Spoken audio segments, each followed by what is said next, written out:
नमस्कार दोस्तों, भगवान श्री कृष्ण गीता में कहते हैं कि आत्मैव आत्मनो बंधुः आत्मैव रिपुरात्मनः, अर्थात हम स्वयं ही अपने बंधु हैं और स्वयं ही अपने शत्रु हैं। कहने का मतलब यह है कि हमें सबसे पहले अपने आप को जानना चाहिए। मित्रों, ज्ञान दो प्रकार का होता है, विषयगत ज्ञान और आत्मज्ञान। एक तो विषय का ज्ञान है और दूसरा स्वयं का ज्ञान है। कोई आदमी चाहे पूरे जगत को जान ले, लेकिन अगर वह स्वयं को नहीं जानता है तो वह अज्ञानी ही है। दुनिया के लिए वह बहुत बड़ा पंडित हो सकता है, लेकिन वो कभी भी प्रज्ञावान नहीं हो सकता। वो चाहे बहुत जानकारी इकट्ठी कर ले, बहुत ज्ञान इकट्ठा कर ले, लेकिन उसके पास उस बुनियादी चीज का अभाव है जो किसी को प्रज्ञावान बनाता है, जी की है आत्मज्ञान। क्योंकि वह स्वयं को नहीं जानता है, इसलिए सदा ही दुनिया की इन माया में डूबा रहेगा। आज की वीडियो एक युवक की है जो आत्मज्ञान प्राप्त करने के लिए एक गुरु के पास पहुंचता है। वो गुरु कैसे उसे रास्ता दिखाते हैं और वो कैसे आत्मज्ञान को प्राप्त करता है। ये वीडियो हर युवा के लिए एक नई सीख है, इसलिए वीडियो को अवश्य पूरा देखें। इससे पहले कि आप इस कहानी में खो जाएं, इस चैनल को सब्सक्राइब जरूर कर लें। तो चलिए कहानी शुरू करते हैं। एक युवक जिसका नाम श्वेतकेतु था, उसने गुरुकुल में अपनी पढ़ाई खत्म करके अपने गुरु के घर से वापस अपने घर आया। उसने कई सालों के अभ्यास के बाद सभी परीक्षाएं उत्तीर्ण कर ली थी और उसने उन सब में विशिष्ट हासिल की थी। गुरु जो भी ज्ञान उसे दे सके उसने सब संग्रह कर लिया था और इससे वह बहुत अहंकार से भर गया था।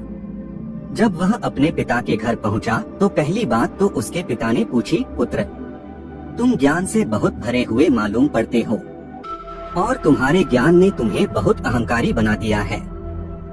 ये तुम्हारे चलने के ढंग से, जिस ढंग से तुमने घर में प्रवेश किया है, उससे प्रकट हो गया है। मुझे तुमसे एक प्रश्न पूछना है, क्या तुमने उसे जाना जो सबको जानता है? क्या तुमने उसे जाना जिसे जानने के बाद सब कुछ जान लिया जाता है? क्या तुमने स्वयं को जाना? ये सुनकर श्वेतकेतु अचंभित हो गया। उसका विद्वान होने का घमंड एक मिनट में चूर चूर हो गया। उसने कहा, लेकिन हमारे विद्यापीठ के पाठ्यक्रम में यह विषय था ही नहीं। हमारे गुरु ने इसकी कोई चर्चा नहीं की। मैंने सब जान लिया है जो जाना जा सकता है। आप मुझसे कुछ भी पूछें, मैं उसको उत्तर दूंगा। लेकिन आप यह क्या पूछ रहे हैं? यह तो कभी बताया ही नहीं गया। इसके बाद उसके पिता कहते हैं कि फिर तुम वापस जाओ और जब तक उसे ना जान लो जिसे जानकर सब जान लिया जाता है और जिसे जाने बिना कुछ नहीं जाना जाता, तब तक घर मत लौटना। पहले स्वयं को जानो। श्वेतकेतु वापस चला गया। उसने गुरु से कहा, मेरे पिता ने कहा है कि तुम्हें घर में नहीं आने दिया जाएगा। इस घर में तुम्हारा कोई स्वागत नहीं होगा, क्योंकि हमारे कुल में हम जन्म से ही ब्राह्मण नहीं होते।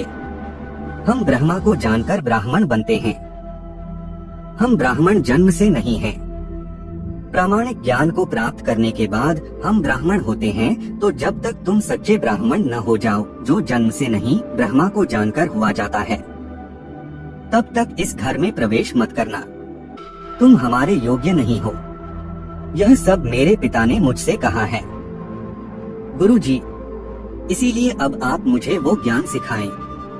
गुरु ने कहा कि जो भी सिखाया जा सकता है वो मैंने तुम्हें सिखा दिया है और तुम जिसकी बात कर रहे हो वो सिखाया नहीं जा सकता। उस ज्ञान को अपने आप अर्जित करना पड़ता है।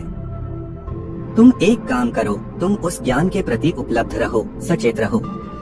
वो ज्ञान तुम्हें अवश्य मिल जाएगी। तुम आश्रम की इन 400 गायों को ले जाओ, इन्हीं से तुम्हें वो ज्ञान प्राप्त होगा। गुरु ने श्वेतकेतु से कहा कि तुम गायों को जंगल ले जाओ और गायों के साथ रहो। विचार करना बंद कर दो, शब्द को छोड़ दो, पहले गाय बनो, गाय के साथ रहो, उन्हें प्रेम करो और वैसे ही मौन हो जाओ जैसे गाय होती हैं। जब गायें 1000 हो जाएं, तब वापस आना। श्वेतकेतु 400 गायों को लेकर जंगल चला गया। वहाँ सोच विचार का कोई उपयोग नहीं था। वहाँ कोई नहीं था जिसके साथ बातचीत की जा सके। उसका चित्र धीरे धीरे गाय जैसा होता चला गया। वृक्षों के नीचे मौन बैठा रहता और ऐसे ही साल दर साल बीतते चले गए। क्योंकि वह तभी वापस जा सकता था जब गाय 1000 हो जाएं। धीरे धीरे उसके मन से भाषा विलीन हो गई। धीरे धीरे समाज उसके मन से विदा हो गया और वह मनुष्य भी मनुष्य नहीं रहा। उसकी आंखें गायों की आंखों जैसी हो गई, वो गायों जैसा ही हो गया। इसके बाद जैसे जैसे समय बीतता गया, श्वेतकेतु गिनना ही भूल गया, क्योंकि अगर भाषा विलीन हो जाए, शब्द जाल खो जाए तो गिनना कैसा। वो गिनती भूल गया। वह भूल गया कि कैसे गिनती की जाती है। यह भी भूल गया कि वापस जाना है। तब गायों ने उससे कहा, श्वेतकेतु अब हम 1000 हो गए हैं, अब हम गुरु के घर लौट चलें। गुरु हमारी प्रतीक्षा करते होंगे। और तभी उसी में से एक वृषभ ने श्वेतकेतु को ज्ञान दिया, नेति नेति, अर्थात यह नहीं है, यह भी नहीं है। इसे आसान भाषा में समझें तो इसका अर्थ होता है कि इस दुनिया में कुछ भी सच नहीं है। जो हम देख रहे हैं, जो हम सुन रहे हैं, वह सब एक माया है। अपने आप में ही हम सर्वस्व हैं। श्वेतकेतु वापस आया और गुरु ने दूसरे शिष्यों से कहा, गायों की गिनती करो। गायों की गिनती की गई और शिष्यों ने गुरु से कहा कि 1000 गायें हैं। गुरु ने कहा, 1000 नहीं, 1001 गायें हैं। वह एक श्वेतकेतु है। श्वेतकेतु गायों के बीच खड़ा था, मौन शांत, न कोई विचार था, न मन था। वह बिल्कुल गाय की भांति शुद्ध और सरल और निर्दोष हो गया था।